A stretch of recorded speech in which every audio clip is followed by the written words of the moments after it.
One day, Edward was in the shed where he lived with the other engines. They were all bigger than Edward and boasted about it. "The driver won't choose you again," said Gordon. "He wants strong engines like us." But the driver and fireman felt sorry for Edward. "Would you like to come out today?" "Oh, yes, please," said Edward. So they lit his fire, made lots of steam, and Edward puffed away.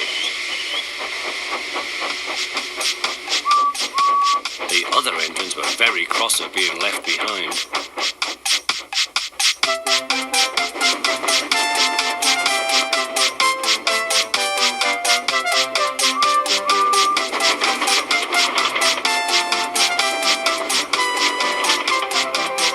Edward worked hard all day. The coaches thought he was very kind, and the driver was very pleased.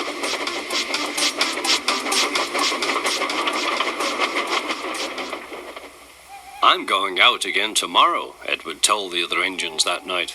"What do you think of that?" But he didn't hear what they thought, for he was so tired and happy that he fell asleep at once. Next morning, Edward woke up to find nothing had changed. Gordon was still boasting. "You watch me, little Edward, as I rush through with the express. That will be a splendid sight for you. Goodbye, little Edward. Look out for me this afternoon."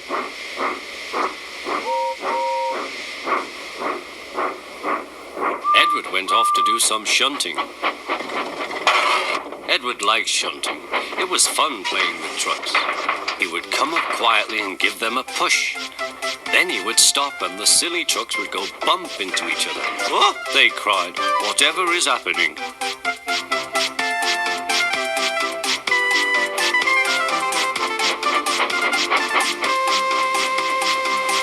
Edward played till there were no more trucks. Then he stopped to rest. Presently he heard a whistle. Gordon was very cross. Instead of nice shining coaches, he was pulling a lot of very dirty trucks. "A goods train, a goods train, a goods train," he grumbled. "The shame of it, the shame of it, oh, the shame of it." Edward laughed and went to find some more trucks. Then there was trouble. "Gordon can't get up the hill," the porter called to Edward's driver. "Will you take Edward and push him, please?"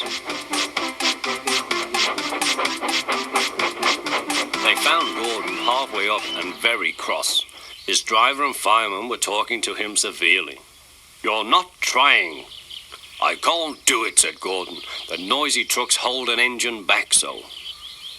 Edward's driver came up. "We've come to push." "No use at all," said Gordon. "You wait and see," replied Edward's driver. They brought the train back to the bottom of the hill.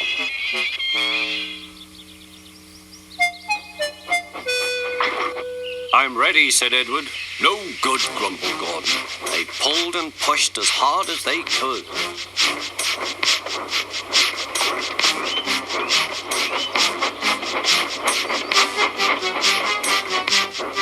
"I can't do it, I can't do it, I can't do it," puffed Gordon. "I will do it, I will do it, I will do it," puffed Edward. Edward pushed and puffed and puffed and pushed as hard as ever he could. And almost before he realized it, Gordon found himself at the top of the hill. "I've done it, I've done it, I've done it," he said proudly.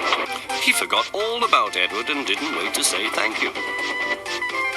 Edward was left out of breath and far behind.